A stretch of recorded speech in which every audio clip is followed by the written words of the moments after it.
So, okay, you're not a coder anymore. I'm not either. And Anthropic just put it in writing, like in a full report. The job you thought you had, it's already something else. And if you're still building the way you were 6 months ago, yeah, just real quick, I'm Daniel. I've been building for iOS for over 8 years now, freelancing, client work, the whole grind of building other people's stuff. And then Dub 25 happened, and I went all in, solo, no more clients. Since then, I've crafted over 15 of my own apps, all swiftui, all shipped in public, not AI slop, not half-baked MVPs that fall apart after a week. Real apps, apps that hold up. And everything I'm doing, everything behind the scenes, it all lives at Crafter's Lab. It's not another tutorial site, and it's definitely not some AI clone factory. It's literally my home base for solo devs who actually treat AI like a real teammate, not a vending machine. You press a button and hope for the best. If you care about craft, about shipping things that actually matter, you'd feel right at home. And yeah, if you're still on Patreon, huge love. But heads up, everything's moved to crafterslab.dev. That's where the crew's at now. Come build with us. Okay, so the very first trend in this report is the one that hit me the hardest. And honestly, I think most solo devs are not ready for what this actually means. They're calling it the evolution of the software development lifecycle, which, I mean, sure, fancy name, but what it really means, and this is the part that matters for us, is that the actual job of building software is changing, not a little, fundamentally. So here's what I mean. I open Claude Code every morning. That's my routine. I sit down. I've got my .md files ready, my claude.md pointing to all the docs, and I start a session. But like, what am I actually doing? I'm not writing Swift anymore. Not really. I mean, yeah, sometimes I type a line or two, but most of the time, I'm directing, I'm reviewing, I'm going, okay, here's the feature, here's the architecture, here's what I don't want you to touch. And then I just watch it build and I course correct and I push back when it goes sideways. And if you've ever sat there watching your agent confidently rewrite a file you specifically told it not to touch, yeah, you know this feeling. That's my whole day now. And the report nails this. They say the primary role of an engineer is shifting to orchestrating agents that write code, evaluating their output, and providing strategic direction. And I'm reading that going, yeah, that's literally my Tuesday. That's every day. I'm not sitting here hand coding a custom tab bar from scratch anymore. I'm describing what I want, reviewing what Claude gives me, and making sure it fits the architecture I've already laid out. And honestly, some days that feels incredible. Other days, it feels like I'm babysitting a very smart intern who keeps going rogue. I don't know. It's a weird mix. Actually, wait, is babysitting even the right word? Because sometimes the agent writes better code than I would have. So then who's babysitting who? I'm genuinely not sure about that one. But here's the thing that nobody talks about, and I don't care what anyone says. This is the most important part of this whole shift. When you're on a team, you've got what code reviews, you've got someone else catching the dumb stuff. When you're solo, you are the orchestrator and the reviewer and the QA team and the architect all at the same time. So this shift doesn't mean less work, it means different work. And I think, and this might be a hot take, that most solo devs using AI right now don't have good enough systems around it. They're just prompting and hoping, and that's why it feels chaotic. If your agent doesn't know the rules of your project, it's gonna make decisions you wouldn't make, and there's nobody else to catch that. It's just you. And the report even says it. Engineers report using AI in roughly 60% of their work, but they can only fully delegate like 0 to 20%, and that tracks perfectly. I use Claude Code constantly, but I'm not handing it the keys and walking away. I'm right there, every step. And I genuinely don't know if that ratio is gonna change anytime soon. Like, part of me thinks, yes, models keep getting better, but then you run into some weird edge case where it completely misreads your intent, and it's like, okay, maybe not. I'm still working that out, not gonna lie. And okay, so that brings me to the part of this report where I genuinely can't tell if I should be excited or terrified, because they're predicting that in 2026, which, we're literally in it right now, single agents evolve into coordinated teams, multiple agents working together, specialized, running in parallel. And then on top of that, they're saying agents will go from handling quick one-shot tasks to working autonomously for days, not hours, days. And look, I've been doing a version of multi-agent already. When I'm in Codex, I can fire off a task on one project and switch to another. That parallel workflow is real, but coordinated agent teams, where one agent is orchestrating other agents for solo devs, I think most people are massively underestimating how hard that's going to be to manage. Like, actually, wait, is that even a fair take? Because the whole point is that the orchestrator agent handles the coordination for you, but in practice, I don't know. I've never seen an agent that understands my project's architecture well enough that I'd trust it to direct other agents. Not yet. Maybe I'm wrong. Maybe you've had a better experience with that. But that's where I'm at right now. Because here's what I keep coming back to. If you've ever had your agent confidently refactor something that broke 3 other files because it didn't have the full picture, you know what I'm talking about. Now multiply that by 3 agents running at once. The bottleneck isn't the coding anymore. The bottleneck is context. It's making sure the agent understands your project, your architecture, your decisions. And when you start splitting that across multiple agents, each with their own context window, I genuinely don't know how you keep everything coherent as a solo dev on a big team with dedicated infrastructure. Sure, maybe you solve that.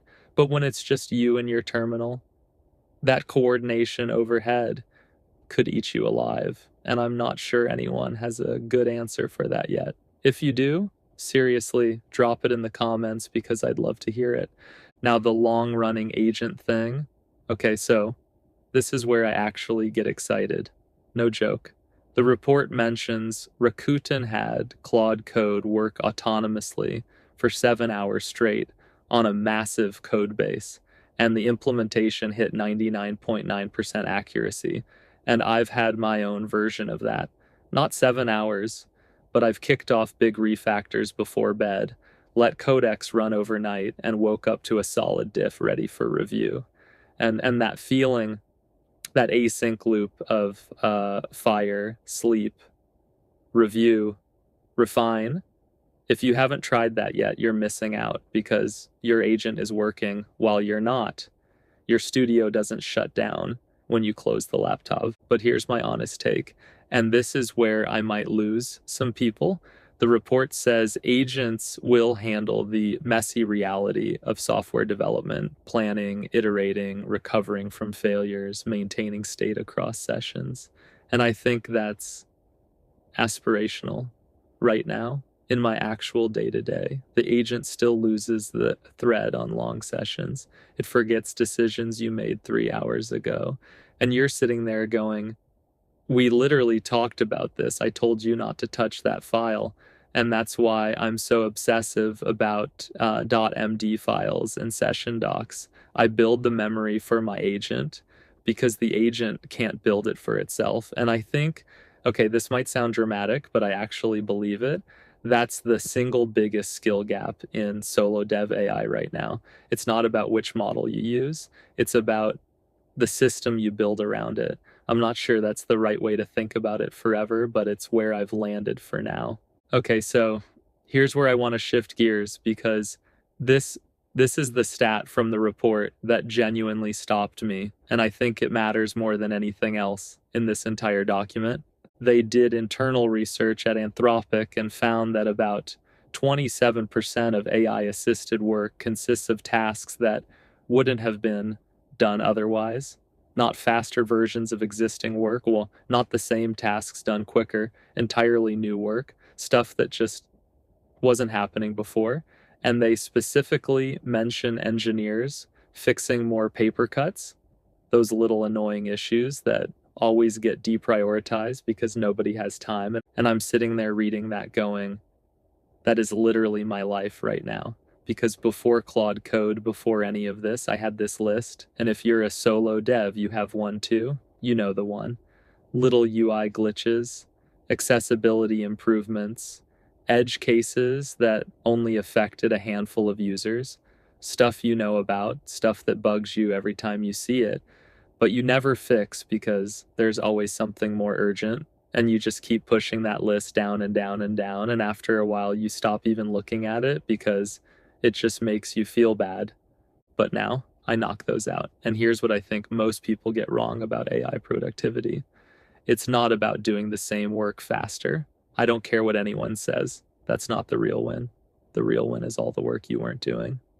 I'll be wrapping up a feature and I'll just go, okay, you know what? While I'm here, let me have Claude fix that weird animation glitch on the settings screen.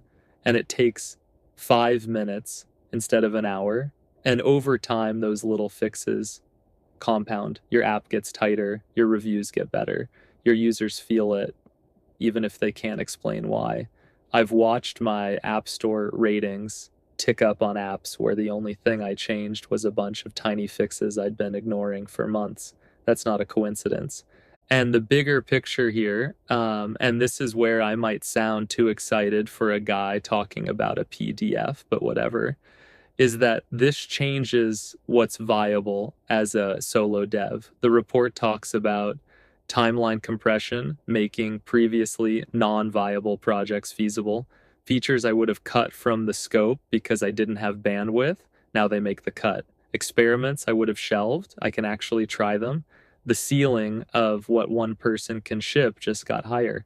Not because the tools write perfect code, they don't, come on, but because the ratio of effort to output shifted enough that you can reach things that were always just barely out of range. And honestly, I think the solo devs who figure this out first are going to have a massive advantage, not because of speed, because of scope. Everyone's obsessing over how fast AI makes you code. And I think that's the wrong conversation entirely. The right conversation is, what are you building now that you couldn't build before? What's on your list that's suddenly possible? Because I bet you've got something. And if you haven't looked at that list in a while, maybe now's the time. So, yeah, if you're still here, honestly, you're a legend. And look, this report is dense. There's a lot in there. But for solo devs, I think it comes down to 3 things. Your role is shifting from writing code to orchestrating agents. And if you don't have good systems, that shift's going to feel messy instead of powerful.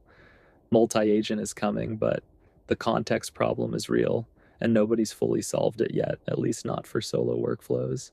And the biggest win isn't speed, it's scope. It's all the stuff you stopped letting yourself think about because you didn't have the bandwidth. That's the part of this report I keep coming back to.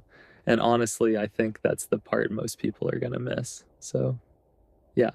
And if you want to see how I actually set all this up, the .md files, the agent workflows, the whole system behind how I use Claude Code across every app I'm shipping, that's all at crafterslab.dev. It's not some tutorial dump. It's not another content farm. It's my actual home base, built for solo devs who genuinely care about craft and treat AI like a real part of the team. Inside, you get full video walkthroughs paired with downloadable zips, real stuff you can grab and drop into your projects today, Claude Code skills, agent workflow breakdowns, and the community actually talks to each other in the comments. People share their setups, riff on what's working, go back and forth. It's an actual conversation and not a one-way feed. You know what I mean?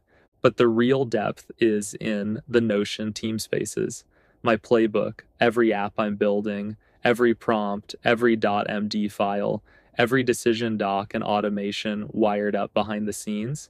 You see the whole thing, the wins, the dead ends, unfiltered, no fluff. Swift Brain is in there too. A curated Swift and Swift UI vault, not recycled auto-generated content, real tested code, deep dive keynotes and private sessions from events, stuff that's not floating around in any public training data. It's what I use to sharpen how Claude Code and Cursor work on my projects. Always growing, always real. And then there's Ops Lab, all my AI agent instructions, Notion templates, workflows, and automations, ready for you to copy, break apart, rebuild for your own stack. The whole point is keeping the indie dev toolkit wired together, so building solo never feels like building in a vacuum. And honestly, that's the part I care about the most. So yeah, crew's still small, still hands-on. Now's kind of the sweet spot before things start scaling. It genuinely feels more like a behind-the-scenes dev lounge than some giant faceless community. Would love to have you in there.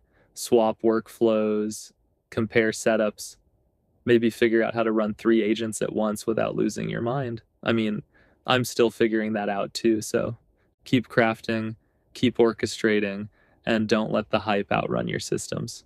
Peace.